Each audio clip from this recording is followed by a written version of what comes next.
Pierre Sage est avec nous. Bonsoir. Bonsoir à tous et bienvenue ici. Merci beaucoup. Merci. Ah, Pierre, la dernière fois qu'on s'est vu dans l'after, c'était à l'époque lyonnaise. Ça commence maintenant à dater un petit peu. Et là, nous, en venant à Lens, on discutait de notre émission, de la préparation. On se disait quand même, ce qui est assez bluffant, c'est les résultats qui suivent tout de suite dès l'arrivée d'un nouveau coach, comme c'est le cas là. Est-ce que, Pierre, vous-même, vous êtes surpris par les performances de l'équipe? Complètement, parce qu'on s'attendait à bien jouer avec le temps, à essayer d'être consistant, cohérent d'un match à l'autre, mais pas aussi rapidement. C'est vrai qu'après la première défaite lors de la première journée ici contre Lyon, rapidement on s'est mis dans un autre mode, celui de gagner des matchs, celui d'enchaîner des victoires et celui de monter en ambition. Et comme vous le disait Adrien tout à l'heure, maintenant j'ai l'impression que ça transpire bien dans la tête des joueurs. Ça. Mais Pierre, comment ça s'est passé, la découverte du groupe, donc de joueurs forcément que tu ne connaissais pas? Le club repartait d'une page blanche après tout ce qui s'était passé. Donc tu découvres un groupe, tu découvres des joueurs. L'objectif, je crois, sans me tromper, que ça devait être 6 au mieux, 7, 8. Je ne crois pas qu'on t'en aurait voulu. Mais comment, toi, quand tu vois les joueurs, tu te dis « Ah ben tiens, je ne m'attendais pas à ce qu'ils soient aussi bons. Le groupe, il y a matière à faire quelque chose. » Comment ça se passe? Un jour, tu m'as dit dans les matchs amicaux de l'été, j'ai senti qu'il y avait un truc. Ça paraît fou, en fait. Comment on sent ça?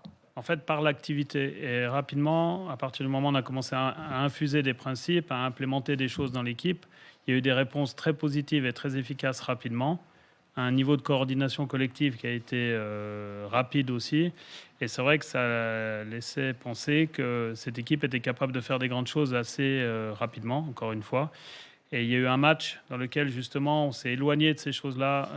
Contre l'AS Roma, c'était un match amical.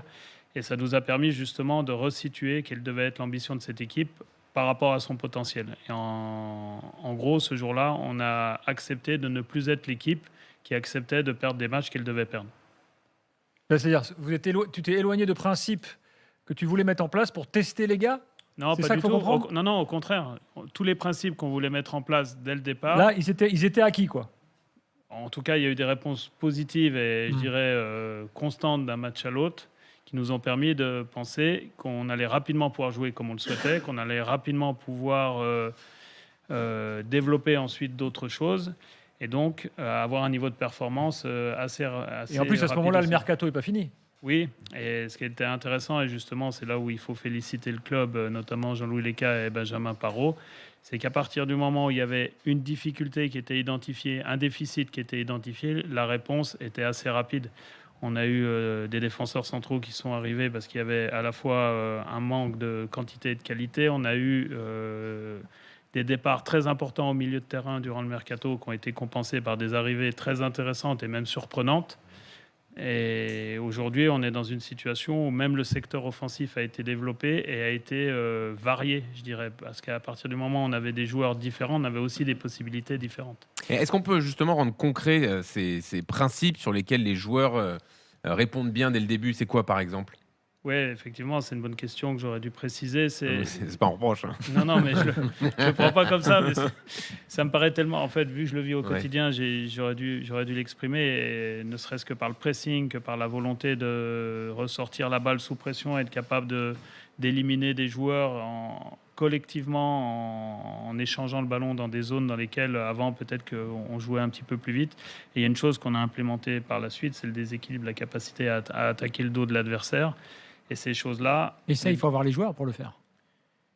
Déjà, Sangaré, par exemple, ces changements d'aile, c'est un truc qu'on n'est pas sûr d'avoir dans son effectif. Et justement, ces principes, ils se teintent en fonction des caractéristiques des joueurs. C'est-à-dire qu'il y a une idée générale, mais qui ne peut pas s'adapter à toutes les caractéristiques des joueurs à disposition. Et en fonction des possibilités des uns et des autres, soit on va avoir des choses qu'on n'avait même pas prévues, comme le renversement de jeu tel qu'il est évoqué ici, ou à l'inverse, il y a des choses qu'on a laissées de côté dans un premier temps, notamment l'attaque de la profondeur, et qui reviennent maintenant un peu plus régulièrement dans nos matchs quand on aligne certains joueurs. Est-ce qu'il y a une part de de chance aussi dans le recrutement. Parce que je me rappelle l'épisode Sinayoko et derrière, finalement, c'est Hudson Edouard qui arrive.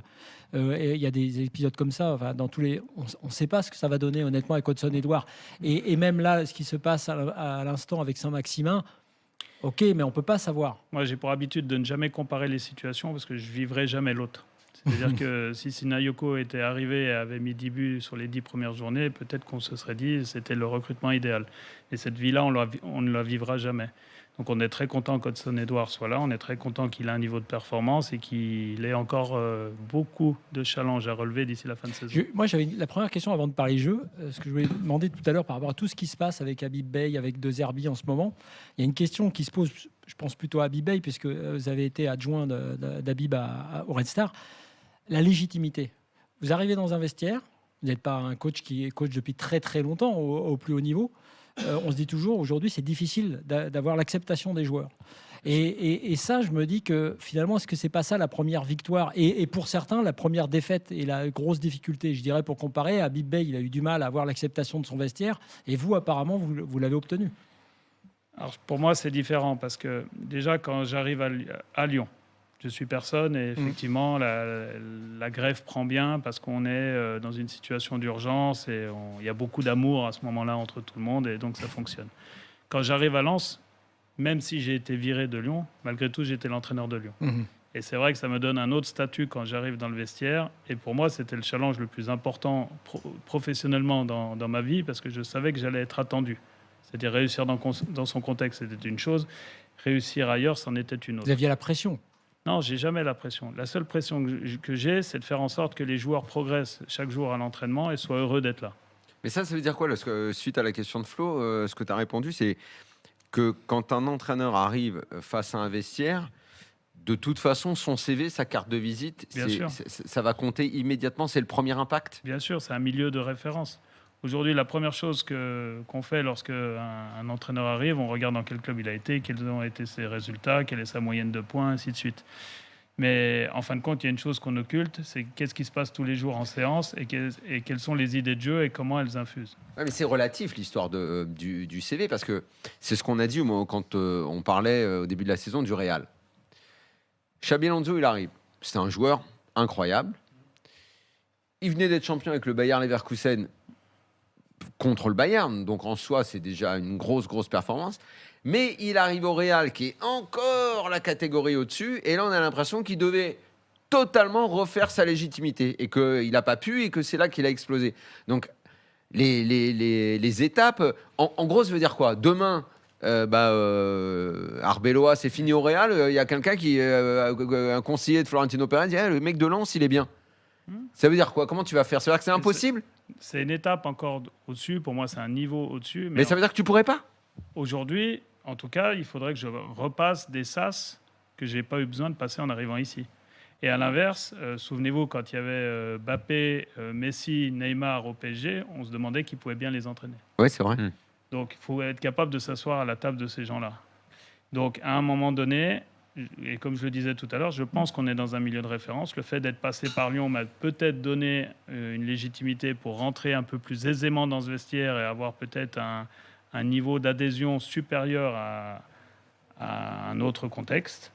Mais à l'inverse, si demain je devais aller dans un autre club, peut-être que je redeviendrais celui que j'étais quand je suis arrivé à Lyon. Alors Flo disait que finalement, tu es quand même un jeune entraîneur. Hein, tu n'as pas une longue expérience. Est-ce que tu te surprends toi-même dans tes qualités de management? Est-ce que tu te découvres encore humainement sur ce que tu es capable de faire? Les résultats de cette année, ils sont étourdissants. On ne s'attendait évidemment pas à ça. Et on te sent hyper calme au bord du terrain. On sent que les joueurs adhèrent totalement à ce que tu proposes.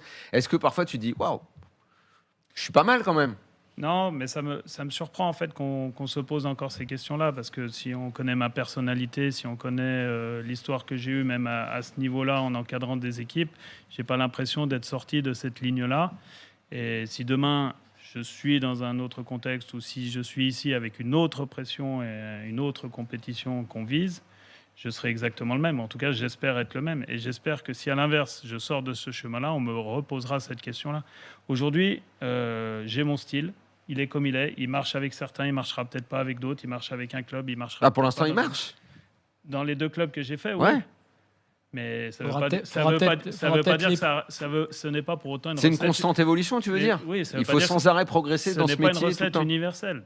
C'est lié à des contextes et c'est lié à l'interaction qu'a. Il y avait des coachs qui avaient ça. Un mec comme Capello, à une certaine époque et tout, on disait ils avaient l'attaché caisse avec la méthode. Partout où ils allaient, bon après tu me diras, ils avaient le CV, donc peut-être que ils s'installaient, ils installaient leur méthode. La flexibilité. Compter, pareil. Souvent les Italiens étaient un peu comme ça. Ils avaient leur méthode, ils arrivaient, ils s'installaient et ils reproduisaient indéfiniment le même truc et ça avait l'air de fonctionner. Aujourd'hui, j'ai l'impression qu'il faut quand même se renouveler, travailler sur son management. Non ? Bien sûr, et puis il faut travailler sur soi. De toute manière, il faut capitaliser sur soi de manière à répondre aux exigences de la compétition, aux exigences du management, aux exigences de qu'est-ce que c'est qu'être un entraîneur de football, parce que ça ne se limite pas au fait d'être sur le rectangle vert 1h30 par jour et de gérer un staff. C'est aussi gérer de la communication, c'est aussi arriver à avoir une relation avec son exécutif de manière à avoir quelque chose d'aligné entre ce qui est annoncé, ce qu'on fait et toutes les décisions qu'on prend. Et je pense qu'effectivement, être un entraîneur de football, ce n'est pas une mission qui est simple à remplir, mais ce n'est pas une mission qui est impossible non plus. Donc à partir du moment où on a conscience que c'est possible et qu'on connaît nos forces et les besoins qu'on a besoin de combler. Bonsoir toute l'équipe. Bonsoir Pierre Sage. Bonsoir. Xavier, tu as la chance d'avoir Pierre Sage avec toi. Si tu as une question à lui poser, c'est maintenant. Alors j'ai 2 petites questions. Je voulais savoir, comme cette année le coach a la chance de pouvoir avoir un 11 type qui ne change pas beaucoup depuis le début de la saison, est-ce que c'est un avantage et est-ce qu'il l'assume pleinement ou c'est difficile vis-à-vis des remplaçants qui savent qu'ils restent dans la rotation? Et ma deuxième question, c'est est-ce que le coach est d'accord pour que Gilbert me rapporte à Paris l'un des maillots qu'il y a sur le plateau? Parce que je suis supporter en vivant en région parisienne. Ce week-end, on ne pourra pas aller au Paris FC parce qu'on a eu un quota de place. Oui, on va en reparler tout à l'heure. Voilà. Et donc voilà. Merci pour tout. Donc je vais répondre dans le désordre. Pour la deuxième question, pas de problème. Très bien, c'est noté. Ça pourra même s'accompagner d'un repas Au Dopo. au Dopo. Merci Pierre.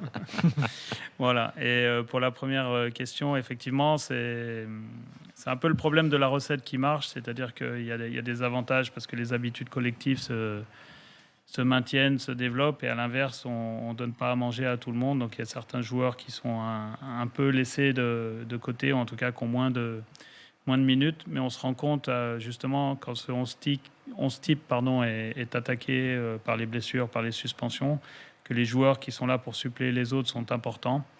On se rend compte aussi que ces mêmes joueurs sont importants lors des matchs de Coupe de France parce qu'on a réparti le temps de jeu différemment et ça nous a permis la semaine dernière justement de pouvoir aligner 3 performances consécutives parce qu'on a impliqué beaucoup de joueurs. Mais le fait qu'on gagne réduit le niveau de contestation de ceux qui jouent moins. Mais c'est une solution qui n'est pas durable malgré tout. Je pense. Ça, c'est Giroud qui disait le plus compliqué à entraîner, ce sont les remplaçants. À gérer du moins. C'est votre avis aussi? Bien sûr, parce qu'il y a des joueurs qui mériteraient de jouer qu'on ne fait pas jouer. Parce que c'est pas qu'il y a une forme d'immunité pour les titulaires, je dirais, mais c'est plutôt que on va plutôt s'appuyer sur les habitudes et sur le fait que les joueurs se comprennent mieux ou en tout cas ont un niveau de coordination qui semble supérieur. Mais dans tous les cas, il y a des joueurs qui mériteraient de jouer. Il y a même des décisions, parfois, je pense, qui sont injustes. C'est sûr qu'elles sont considérées injustes par les joueurs, mais même moi, je pense que certaines de mes décisions, parfois, sont injustes. Et c'est important, justement, à ce moment-là, d'être capable de donner quand même un peu des choses aux joueurs qui méritent. Parce que sinon, la méritocratie s'efface rapidement. Depuis tout à l'heure, on parle énormément d'humain, de gestion humaine, la quête de légitimité vis-à-vis du vestiaire, la gestion des remplaçants. Adrien Thomasson parlait tout à l'heure de votre capacité à parler aux joueurs aussi, le timbre de voix, etc. Dans la réussite d'un coach, dans le travail d'un coach, quelle est la part de l'humain, du management, de la gestion humaine et de la technique, du sportif, de la tactique? En fait, je ne vais pas l'exprimer en pourcentage, je vais l'exprimer en chronologie. Je pense que le côté humain est premier. Ouais. C'est le premier truc à gagner. Si cette étape-là n'est pas assurée, le reste ne sert à rien. Et donc, dans ce sens, c'est important de créer les conditions de la réussite, créer les conditions de la cohésion, créer les conditions de la coopération entre les joueurs et le staff. Et à partir du moment où tous ces principes-là sont mis en place, permettent de générer des choses plutôt efficaces, on va pouvoir parler de football. Et il y a aussi la capacité à faire progresser les joueurs. On en parle beaucoup, puisque nous, quand on fait le bilan des coachs, on regarde si les joueurs ont progressé, le collectif, mais les joueurs aussi.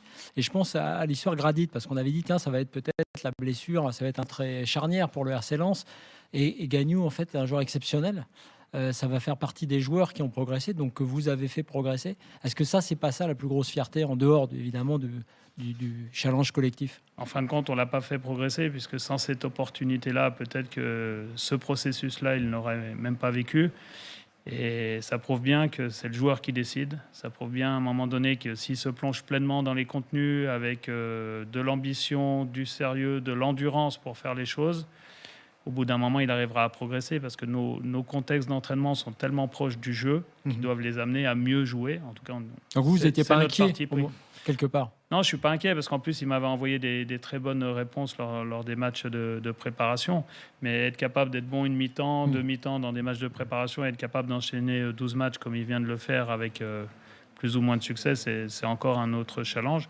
Aujourd'hui, c'est un jeune joueur. Il est attendu maintenant à chaque match pour devenir un joueur de plus en plus confirmé. Mais c'est un joueur sur lequel on compte. Pierre, comment tu travailles avec la cellule performance qui aujourd'hui dans les clubs est devenue absolument capitale, le temps de récupération, les temps de jeu qu'il faut répartir. Cette année, bon, on en a beaucoup parlé, c'est quelque chose qui est maîtrisé, tu viens de l'expliquer, mais le casse-tête pour beaucoup des entraîneurs, et puisque tu es ambitieux et que le club est ambitieux, c'est quand il y a les fameux 2 matchs par semaine. Parce qu'on sait que là, ça devient hyper compliqué. Comment alors, j'anticipe, mais même si c'est la petite Coupe d'Europe, ça va se jouer. Comment on travaille là-dessus? Comment la cellule performance t'alerte sur lui, il est capable de courir encore pendant les 2 prochains matchs, mais après il sera fatigué. Comment on s'organise autour de ça, des temps de récup pour les joueurs? Déjà, il y a beaucoup de suivis qui nous permettent d'avoir des retours sur comment ils digèrent, je dirais, les charges d'entraînement et de match. Et certains joueurs sont capables d'enchaîner assez facilement, et d'autres, à l'inverse, ont besoin de couper. Mais je me suis rendu compte aussi d'une chose dans mon expérience précédente, c'est lorsqu'on ménage trop les joueurs sur le match de la semaine, le match de Coupe d'Europe, ils perdent du rythme. Et le match d'après, dans lequel ils devraient être très frais, ils sont souvent en manque de rythme et donc à un niveau de performance qui est inférieur. Donc je pense que même si on doit manager les temps de jeu, c'est important de faire en sorte que les joueurs jouent très régulièrement. Parce que le match, même s'ils jouent que 30 minutes... Mais quand ça joue trop, après on dit que ça joue trop et qu'ils n'arrivent plus. C'est pour ça que le match, même si on ne les fait participer que 30 minutes, doit remplacer une séance qui aurait lieu le même jour, qui allait durer 1h30. Et à l'inverse, s'il ne fait rien, s'il fait juste voyager et s'échauffer, il va manquer quelque chose. Je dis ça parce qu'on a parfois l'impression que c'est obsessionnel. Par exemple, l'OM cette année, quand on a vu les compos changer aussi souvent, parce qu'il y avait les 2 matchs par semaine et qu'il fallait que les mecs soient frais, on a l'impression que ça a conduit à une forme de burn-out, quoi, qu'on n'arrivait plus à savoir ce qu'il fallait vraiment faire, si les mecs pouvaient enchaîner, et on changeait l'équipe sans arrêt. On a eu autre exemple, voilà, c'est un petit peu différent, mais le PSG qui s'est servi quasiment de la première partie de saison pour faire sa prépa en même temps que les matchs. Bon, après, peut-être que leur niveau est tellement élevé qu'ils ont pu se permettre ce luxe-là. Mais c'est une vraie obsession du moment, ça. Bien sûr, parce qu'il y a tellement de matchs à gérer et tellement d'échéances qui arrivent, notamment dans la période qui arrive. Et puis les motiver aussi, les mecs. Bien sûr. Et c'est pour ça que c'est important. En fait, c'est un double enjeu. Il y a un enjeu à la fois physiologique, mental, par rapport à tout ce que tu évoques, mais aussi un autre enjeu, c'est celui du management et garder son groupe mobilisé pour aller sur un maximum de compétition jusqu'à la fin de saison. Donc, il faut vraiment arriver à gérer les deux, tout en ayant en tête que le niveau de réponse d'un jour doit être challengé 3 jours après, mais ne doit pas compromettre celui dans 3 jours encore après. Et donc cet équilibre qu'on arrive à trouver entre les rotations et la stabilité doit permettre d'être performant sur les matchs, d'avoir des joueurs frais, des joueurs en bonne santé, mais aussi et surtout d'assurer quand même le maintien de la coordination collective. Et donc c'est pour ça que trop de rotation, même si c'est nécessaire, à un moment donné, nuit. Vous faites jamais de match nul? Vous en avez fait un seul? Ça nous est arrivé une fois, oui. Un 0-0. C'est assez rare? C'est le fameux match qu'on traîne. Ouais. Oui, c'est assez rare et il nous est même arrivé de marquer des buts en toute fin de match pour remporter des matchs. Mais de toute façon, on est dans l'idée de plutôt jouer pour gagner que de fermer le jeu pour essayer d'obtenir un match nul. Parce qu'il faut mieux gagner 3 points que 1 et dans la durée. Jusque-là, c'est logique. Voilà. Ouais, mais des fois, il faut le dire parce que c'est pas la même logique pour tout le monde. Des fois. On a parlé de Florent Thauvin tout à l'heure avec Adrien Thomasson. Est-ce que quand il est arrivé, vous y croyez? Ou alors vous êtes dit, j'ai quand même un doute, qu'est-ce que je vais faire avec ce joueur? Enfin, comment ça s'est passé? Bien sûr que j'y crois et la seule limite qu'on pouvait se poser, c'est comment la greffe allait prendre dans le vestiaire, comme vous l'avez évoqué tout à l'heure avec Adrien. Mais quand on voit la personne que c'est, on sait rapidement que ça va marcher. C'est-à-dire que c'est quelqu'un qui est ouvert aux autres, qui est capable d'être modélisant aussi, de par ses pratiques qui l'amènent à être ambitieux, à être sur le très haut niveau. C'est quelqu'un qui se donne les moyens de continuer à réussir. Et donc, il inspire à la fois les joueurs de son âge, mais il est aussi un très bon exemple pour les jeunes joueurs.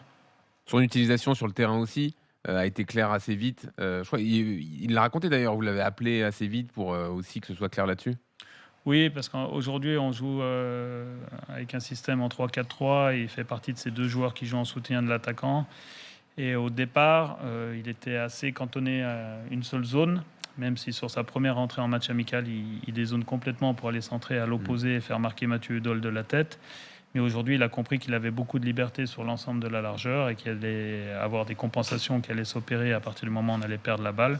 Et cette liberté-là lui permet à la fois d'être surprenant, mais aussi nous permet, d'un point de vue collectif, d'avoir des supériorités numériques dans des espaces où ce n'était pas le cas avant. On parle beaucoup, juste un mot sur les défaites de Lens, parce qu'on parle beaucoup des victoires. Comment vous expliquez les deux qui sont très différentes, à Metz et à Marseille? C'est perdu à Metz quand même, ce qui n'est pas donné à tout le monde. Metz, c'est le fameux match de milieu de semaine quand il fait froid. Là. Ouais. Et Marseille, qui est, on se dit à chaque fois, ça peut être un stop. Alors à la fois, comment ça se gère derrière et pourquoi vous avez perdu en fait? On a perdu parce qu'on a été beaucoup moins bon que notre adversaire à Metz et leur défaite vous voyez, comme quoi on s'habitue vraiment à gagner. Leur victoire est complètement logique, pardon. On a subi énormément d'occasions, même si on prend les 2 buts à la fin. Et malgré tout, dans ce match-là, il n'y a jamais eu l'espoir de l'emporter. Donc, on s'est livré. On a pris une attaque rapide en plus en fin de match, ce qui justifie complètement cette défaite. Sauf que quand c'est contre une équipe qui est dernière au classement, on se dit que c'est pas normal. Donc, toi, quand tu rentres et que tu revois les gens, tu dis c'est pas normal ce qui s'est passé. Donc, vous n'avez pas fait ce qu'il fallait. Et depuis le début de la saison, c'était pas arrivé de pas faire ce qu'il fallait. Quand ça tombe contre Marseille, encore, ok. Mais contre Metz, c'est pas normal. C'est la faute des joueurs ou du coach? Non, en fait, je me souviens très bien ce qui s'est passé ce soir-là. C'est à la mi-temps, je sors 2 joueurs, donc je fais preuve d'impatience. Alors qu'on était dans notre match, il y avait 0-0. Ça allait peut-être prendre un petit peu plus de temps à se dessiner qu'autre chose.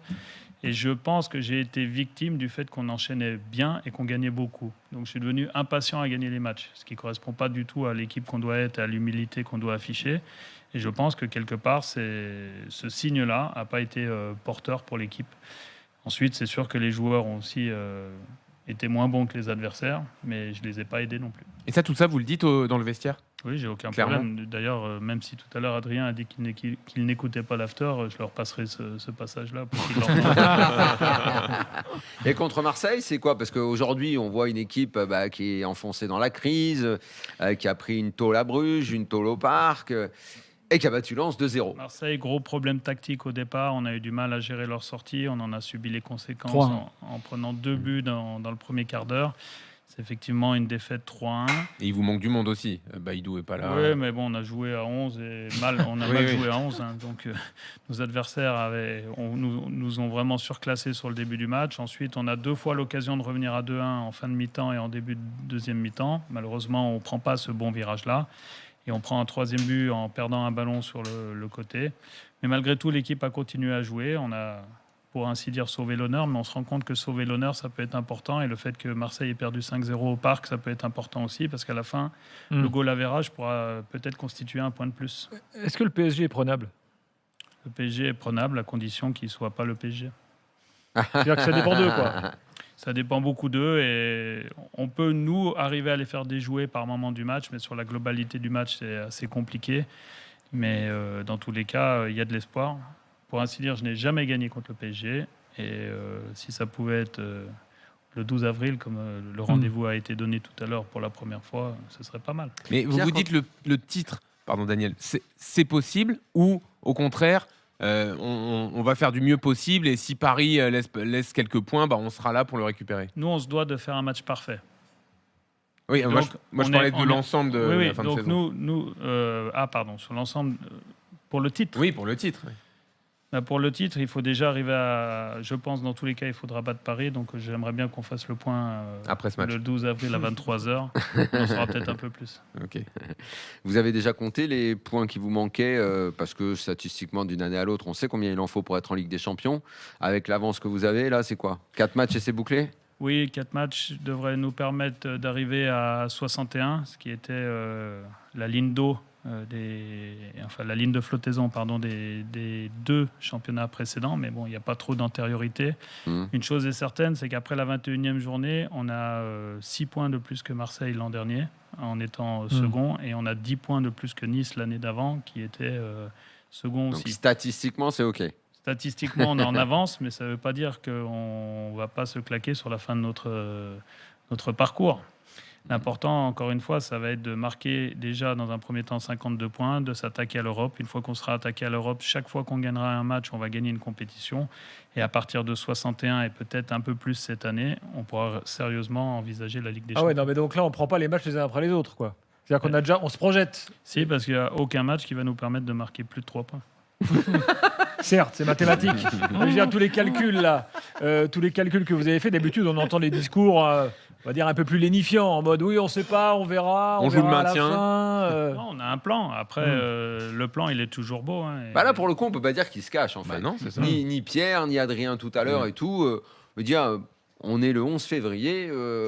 C'est pas mal des gens qui font pas de la com, en fait. C'est ça que tu veux dire. Quand qui on est disent les sincère choses, et qu'on me dit, bah oui, il nous reste 4 matchs, on va en Ligue des Champions, bah ça a le mérite d'être sincère, clair, et voilà. Et puis. Et quand bien même nous n'y arriverons pas, c'est pas grave. En tout cas, on se sera créé la situation d'y croire au moins le 11 février. Pierre, j'aimerais revenir juste à tout à l'heure. On a un peu parlé des principes de jeu, de ce qu'il faut faire sur le terrain ou de ce que tu as envie que l'équipe fasse. Moi, j'ai quand même le sentiment qu'aujourd'hui, il y a une forte uniformisation de la façon de jouer. J'entends un peu partout que c'est bien quand ça presse, quand on récupère vite le ballon, quand on essaye de sortir proprement, de construire. Qu'est-ce qu'on peut ajouter à ça ? La capacité à faire des efforts, le nombre de sprints. On va voir la cellule performance et on dit, alors combien de sprints ont fait les joueurs ? Les sprints à haute intensité. Haute intensité, c'est au-dessus de 25, au-dessus de 20 ? Très haute intensité, au-dessus de 25 dans notre modèle. Après, d'autres ont des nuances. Ouais. Non, parce qu'il y a un coach qui a posé cette question en conf récemment. C'était pour montrer que j'aurais pu répondre à la question. Bon, qu'est-ce qu'il faut ajouter à cette espèce de recette de base qu'on entend partout, en fait ? Il y a des choses... Avec ça, c'est bouclé, avec ces principes-là. Tous les coachs font un petit peu ça aujourd'hui. Comment on se distingue ? Qu'est-ce qu'on apporte de plus ? En fin de compte, je pense qu'effectivement, aujourd'hui, beaucoup de coachs sont tournés vers l'idée d'avoir le ballon, de le récupérer rapidement lorsqu'on le perd par le contre-pressing et par le pressing sur les phases arrêtées. Donc déjà, l'idée d'avoir le ballon est plutôt quelque chose de positif et donne, encore une fois, renforce ça renforce le côté spectaculaire que doit avoir ce jeu, qui doit être le plus divertissant possible, selon moi. Mais là-dedans, c'est comment j'arrive à le faire face à chaque adversaire. Et donc, chaque adversaire a des nuances. Et donc, notre manière de presser, notre manière de sortir le ballon doit avoir suffisamment de flexibilité pour répondre à des contextes de jeu différents. Sachant que dans le même match, les contextes peuvent évoluer. Sachant que d'un match à l'autre, nous, on prépare Marseille d'une certaine manière et nous attaque différemment. Et on n'a pas eu le niveau de régulation assez rapide pour répondre justement aux problèmes qu'on a rencontrés. On en a subi les conséquences. Donc aujourd'hui, au-delà d'avoir ces idées, ce qui est important, c'est d'avoir aussi la souplesse et la flexibilité, c'est-à-dire un système assez intelligent pour s'adapter aux situations. Mais alors justement, sur les relances, c'est un vrai débat, ça, sur les relances courtes, notamment des gardiens. On le voit énormément. Est-ce que vous dites à vos joueurs parfois de mettre un bon coup de sâton devant ou en touche si vraiment ça chauffe ? Est-ce que ça existe encore ? Je vois des joueurs qui prennent la responsabilité de le faire maintenant, parfois, quand vraiment ça chauffe.